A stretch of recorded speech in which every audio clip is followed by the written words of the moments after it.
día, ¿cómo están ustedes? Vamos a estudiar a lo largo de este tiempo que vamos a estar con ustedes temas que tienen que ver con los principios de fe de emuná del judaísmo. Hay un concepto que se dice Yu Gimel y Karim Shel Emuná. 13 principios de fe. ¿Qué son los 13 principios de fe? Para eso tenemos que definir primero la palabra emuná. La palabra emuná, normalmente, si quiero saber el significado real de esa palabra, ¿a dónde iría a buscarla? Uno podría agarrar el diccionario y buscar qué dice en el diccionario la palabra emuná, pero es la definición actual de esa palabra. Si queremos ir a la definición exacta de la palabra emuná, tenemos que ir al Tanaj. El Tanaj es nuestro libro madre, ¿está bien? O la Torá, ¿no? Vamos a la Torá y vamos a fijarnos si ahí define esta palabra. Clásica traducción de la palabra fe. Si son 13 principios de fe, entonces puede ser una fe ciega, y es lo que quiero demostrarles que no es tan así. ¿Cómo demostrarlo? En primer lugar, vamos a ver que la palabra emuná aparece por primera vez. ¿Saben en qué libro? ¿En qué libro aparece la palabra emuná? No en Bereshit, aparece conjugada, vaya aminu, sino en Shemot. En Shemot está Moshe Rabenu y hay una guerra contra Amalek. Dice que Moshe Rabenu sube al monte y ahí aparece, dice que cuando Moshe Rabenu levantaba las manos, ¿está bien? Ganaban la guerra. Medio raro, ¿no? Que es magia esto, levanto las manos y se gana la guerra. Esto no es así, ¿no? Entonces, se dice que, el pasuk dice así, Vidé Moshe emuná, y las manos de Moshe emuná. De nuevo la pregunta, ¿emuná en las manos de Moshe? No, no significa eso. Cuando Moshe levantaba las manos, y las manos de Moshe emuná estaban firmes, Vidé Moshe emuná, cuando las manos de Moshe estaban firmes, ¿está bien? Ahí, como que a Israel, Moshe apuntaba al cielo, ¿no? Y como que el pueblo de Israel ponía su corazón en la Kadosh Baruj Hu, en Dios, y así le iba bien en la guerra. Esa es la idea general. Ahora voy a la etimología. ¿Qué significa entonces emuná? Emuná es algo firme. Si emuná es algo firme, no es una fe ciega, sino una fe con pruebas. A ver si me explico. Si yo tengo que definir la palabra emuná, entonces voy a ayudarme de otra palabra. ¿Qué palabra es colega o socia o hermana de la palabra emuná? La palabra tiene la misma etimología. Amén. Emuná. Amén. ¿Qué es amén? Cuando escuchamos una bendición, una verajá, ¿qué decimos? Amén. ¿Qué significa amén? Digamos, dijo una verajá, él dijo, Baruch atah Hashem Elokeinu melech haolam, she'akol nihya bidvaro, que todo fue hecho con su palabra. Normalmente se traduce amén como así sea. Así sea, pero ya fue hecho todo con su palabra. ¿Qué es así sea? Ya fue.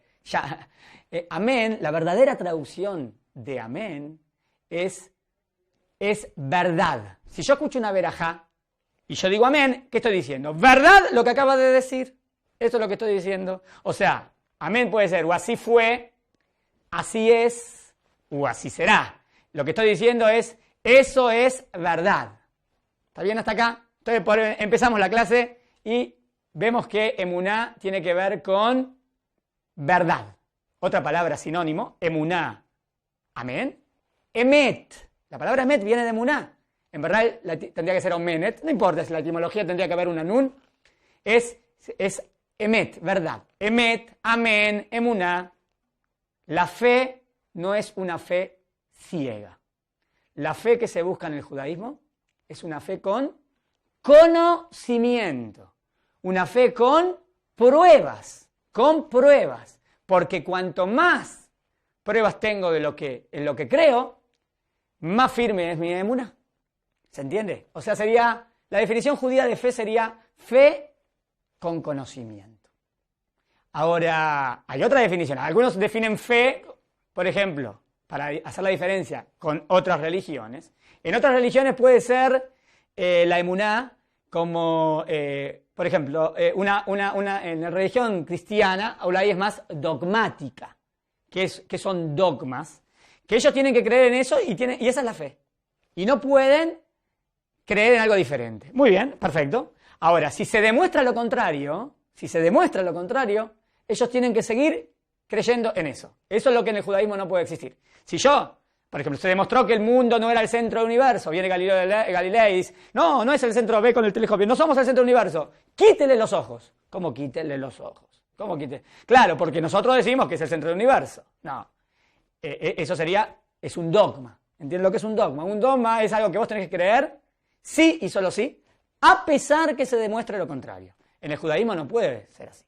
Si algo es verdadero, si el judaísmo es verdad, entonces se debe demostrar, y no puede ser que se demuestre algo contrario y sigas creyendo en lo mismo. Eso no es fe con conocimiento. La fe en el judaísmo está basada en el conocimiento. Muy bien, entonces, si tenemos 13 principios de fe en el judaísmo, vamos a traducir mejor. 13 principios de verdad. Los 13 principios de verdad en el judaísmo son los que es la base de todo. ¿Por qué son principios verdaderos? ¿Por qué son verdaderos? Verdaderos porque son firmes, porque no tienen cambios, porque así es la realidad. O sea, cuando estudiamos los 13 principios de fe del judaísmo, lo que estamos estudiando es por qué el judaísmo me habla o le habla a la verdad o habla de la verdad. Ahora, si la emuná hubiese sido una fe ciega, entonces no teníamos que profundizar ni que estudiar nada. ¿Qué voy a estudiar si es algo que tengo que tener fe? Si tengo fe, tengo, y si no, no. No, la emuná es algo que se estudia, Muy bien. Entonces, si es así, y eso va a ser nuestro curso, vamos a hacer muchas preguntas que vamos a analizar a lo largo de estas conferencias, digámoslo así. ¿Está bien? Primera pregunta, ¿por qué el judaísmo? ¿Por qué no otras religiones? ¿Tiene alguna ventaja, alguna desventaja? Si yo digo, hablamos de judaísmo, quiero mostrar por qué, si es la verdad. Y si es verdad, se puede demostrar. ¿De qué manera? Otra pregunta. ¿En quién o en qué creemos nosotros? ¿Podemos definirlo a Kadosh Baruj Hu, a Dios? ¿Quién es Dios? ¿Cuál es la mejor definición de Dios? Puedo decir todopoderoso, creador del mundo, Shomer Israel, protector de Israel. ¿Cómo puedo definir a Dios? Cuando definimos a Dios, por eso dijimos, ¿en quién creemos? ¿Quién es Dios para nosotros? Eso va a ser lo primero que tengamos que estudiar. ¿Cuál es la verdadera definición de Akadosh Baruj Hu? Otra pregunta es, ¿Hashem creó el mundo? ¿Este mundo viene de Dios? ¿Dios lo creó? ¿Cómo lo creó? ¿Lo creó de la nada? El judaísmo dice, ¿se puede entender el concepto creación de la nada? ¿Qué dice la ciencia hoy en día? ¿Qué dice la Torá? ¿Pueden ir unidas o no pueden ir unidas? Vamos a profundizar. Otro punto, ¿se puede demostrar que Hashem interviene en este mundo? ¿Cómo sabemos que Hashem interviene? ¿Qué dice el judaísmo? Obvio que Hashem creó el mundo y lo mantiene. ¿Qué decían los filósofos griegos? Hashem creó el mundo y lo abandonó. Nosotros decimos, no, interviene y lo mantiene. ¿Cómo lo mantiene? ¿De qué manera? ¿Qué podemos demostrar de esto? Vamos a estudiar. Otra pregunta que tenemos que analizar, ¿existen otras fuerzas fuera de Dios? Otras fuerzas, de Dios viene todo, ¿no? Hay otras fuerzas para psicología, astrología, brujería. ¿Existe o no existe? Está claro que el judaísmo lo prohíbe, ¿no? O la brujería, obvio que está prohibido. Pero la pregunta es, ¿hay algo en eso? Porque no puede haber una fuerza independiente de Dios, ¿no? A veces hablan del mal de ojo, ¿no? Te dice, qué lindo auto que tenés, ¡ta! Y chocaste, me tiró el Ainarra, me tiró el mal. Existe, pero si todo viene de Hashem, no tengo que tener miedo a otra cosa, ¿no? Él es el único, Él es el que maneja todo. Y todas las fuerzas deben depender de Él. De cómo ve el judaísmo esas cosas. ¿Hashem quiere algo de nosotros? ¿Qué quiere de nosotros? ¿Puedo saber lo que Él quiere de mí? Ahí sí que tendría que traer a la Torá o demostrar si la Torá es verdad o no verdad para demostrar lo que quiere de mí. O podría hablar de lo que quiere de mí sin la Torá. Y a veces vienen los sabios y explican la Torá. ¿Cómo sé si la explicación de los sabios es la correcta? ¿No? A lo mejor me están diciendo lo que ellos piensan. ¿Cómo sé que eso es la verdadera explicación? Hay que profundizar y ver si podemos hablar de eso. Otra pregunta. ¿Para qué hacer mitzvot? Tenemos 613 mitzvot. ¿Para qué vienen las mitzvot? ¿Las mitzvot le dan algo a Kadosh Baruj Hu? ¿Hashem no necesita nada. Por definición, si es Dios, es perfecto. Y si es perfecto, no necesita. O sea que necesariamente las mitzvot deben ser para nosotros. Entonces tenemos que estudiar cuál es el sentido de las mitzvot. Y cómo las mitzvot nos mejoran. Porque si son para nosotros, tengo que entender en qué me da la mitzvah. ¿Está bien? Muy bien. Si es así, si todas las mitzvot tienen que tener su lógica y tienen que ser lo mejor para nosotros, a veces vemos mitzvot que no le vemos ningún sentido. Por ejemplo, está la mitzvah de Amalek, destruir a un pueblo, Amalek. ¿Dónde está la ética y la moral en la Torá cuando me habla de destruir a un pueblo? No es moral. Obvio, por eso estamos haciendo estas clases que yo quiero explicar que no es tan así como se piensa. No, hay que ver qué representaba Amalek. ¿Y qué pasaba si Amalek quería mejorar? Pero si Amalek representa el mal en sí mismo y quiere ser mal y seguir destruyendo, bueno, tendrá su pena. Pero, ven, hay que estudiar cuál es la lógica de las mitzvot. A veces no vemos la lógica, pero para eso hay que tratar de estudiar y para eso estamos. Otras preguntas que tenemos que contestar, muy importantes. ¿Existe el libre albedrío? Y obvio, el hombre elige. Pero si Dios sabe todo, si Dios sabe lo que yo voy a hacer mañana, entonces no tengo libre albedrío, ¿es verdad? Suena medio dogmático. Si hay libre albedrío, no sé si Dios puede saber todo. Si Dios sabe todo, ¿dónde está la elección? ¿Cómo el judaísmo contesta esto? Porque el judaísmo sostiene, Dios sabe todo y hay libre albedrío. Vamos a ver cómo lo explica Maimónides. ¿Por qué solamente nosotros los judíos tenemos que cumplir las mitzvot? ¿Por qué no todas las naciones? Si la mitzvot es lo mejor para la humanidad, que sea obligación para todos. Pero sepan que un no judío que cumple las 7 mitzvot básicas para la sociedad, él ya tiene parte en el mundo venidero. O sea, que con esas 7 mitzvot él se gana una recompensa muy grande. Entonces, ¿por qué 613 mitzvot? O sea, si la Torah es lo mejor, que se la dé a todos. Y si no, ¿por qué para los judíos 613 mitzvot y a los no judíos 7 mitzvot? No se entiende. Y, ¿qué piensa el judaísmo? 3 preguntas más, de las más fuertes. Una es, ¿por qué existe el mal? Si Hashem es todo bondad y es todo bueno, el mal no tendría que existir, ¿no? ¿Por qué hay gente justa que sufre? Tzadik Berralo, Rashabe Toblo, hay gente mala que le va bien. No todos los justos les va mal, no todas las personas malas les va bien, pero si Dios maneja el mundo con justicia y es todo principio de fe, ¿por qué a veces no lo vemos? ¿Y cuál es la pregunta del siglo para este punto? Que no sé si hay respuesta. La pregunta del holocausto. Así es. Pero la pregunta, fíjense, es ¿por qué Hashem no intervino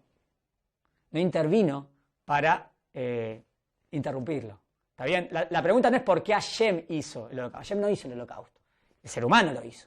La pregunta es ¿dónde estuvo el ser humano? Pero, ¿cómo puede ser? ¿Dónde está la justicia?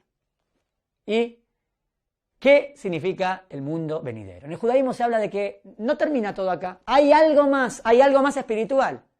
¿Se puede demostrar? ¿O son cuentitos? Algunos dicen, no, vio una luz y vio... ¿Es de verdad eso? ¿Se puede demostrar que existe el mundo venidero? Porque nosotros queremos estudiar y queremos hablar algo lógico. ¿Lo puedo demostrar de manera lógica? Y como último, Matam Ahaim. ¿Cuál es el sentido de la vida? Creo que esta es la pregunta más importante. ¿Para qué vinimos al mundo?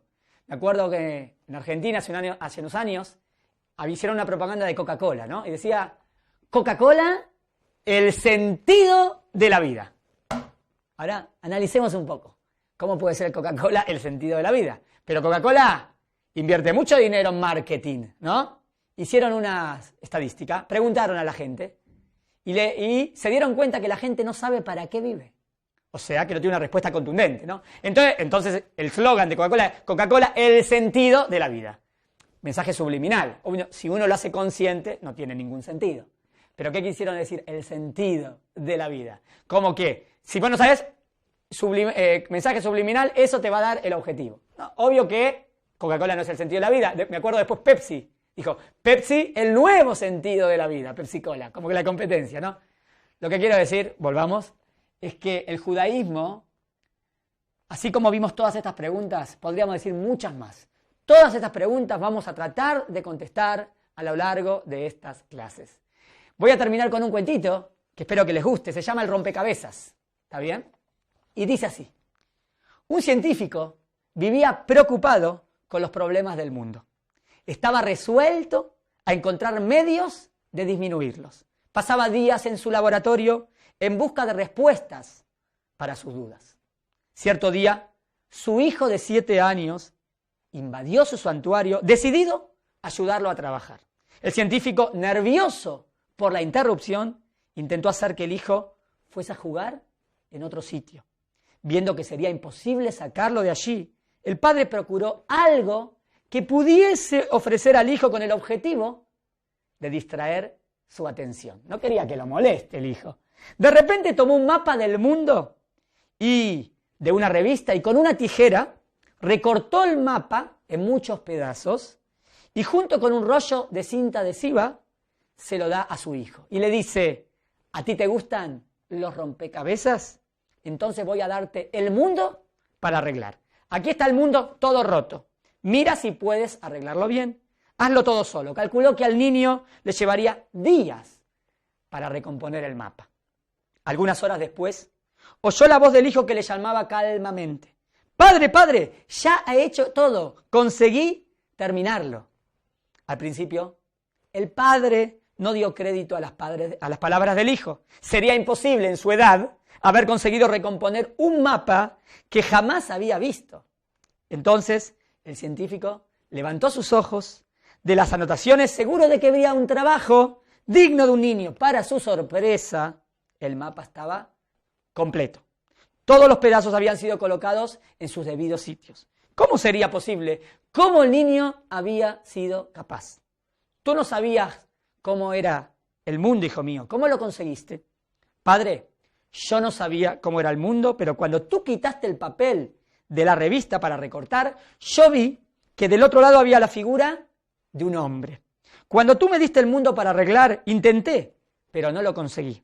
Fue entonces que me acordé del hombre, di la vuelta a los recortes y empecé a arreglar al hombre que yo sabía cómo era. Cuando conseguí arreglar al hombre, di la vuelta a la hoja y encontré que había arreglado el mundo. Y este es el mensaje excepcional del cuento. ¿Qué quiere decir? A veces la gente dice, vamos a arreglar el mundo, vamos a arreglar el mundo. Pará. Si cada uno se dedica a sí mismo, si cada uno se arregla a sí mismo, en el micro, no en el macro, el niño, la persona, la familia, entonces tenemos un mundo mejor. Y esto es lo que quiero decir, que es la Torá. La Torá viene ¿para qué? El judaísmo viene para hacer un mundo mejor, arreglar el mundo. Este es el objetivo nuestro. Y lo que vamos a estudiar es tratar de explicar cómo las mitzvot vienen a mejorarnos como seres humanos. Un gusto de haber estado con ustedes.